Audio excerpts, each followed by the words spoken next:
এটা কি সত্যি মুখ্যমন্ত্রী মমতা বন্দ্যোপাধ্যায় আপনাকে এসএসসি চেয়ারম্যান হতে বলেছিলেন?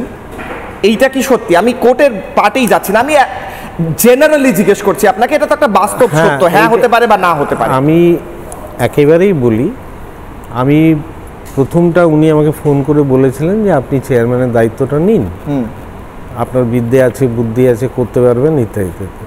তো অনেক অনুরোধ হওয়ার পরে আলটিমেটলি তো আফটার অল তো তিনি সিএম, এবং আমি তৃণমূল কংগ্রেসের শিক্ষা সেলের রাজ্য সভাপতিও ছিলাম। সেই হিসেবে আমি অনুরোধটা রেখেছিলাম এবং ঠিক করেছিলাম একটা কমপ্লিট করার পরে, এবং বলাই ছিল যে আমি ছেড়ে দেবো।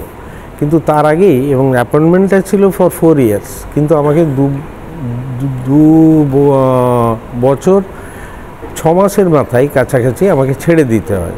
তার মেন কারণ ছিল যে পার্থবাবু বাড়িতে ডাকেন, এবং আমি এই কথা আগেও বলেছি টিভিতে, এখনও বলছি যে উনি আপনাকে বাড়িতে ডাকেন এবং বলেন আপনি ছেড়ে দিন, এবং যা ব্যবহার করেন সেটা আমার মোটেই ভালো লাগেনি, অত্যন্ত অশ্লীল। সে আর কথাগুলো আমি উচ্চারণ করতে পারছি না, করতে চাইছি না।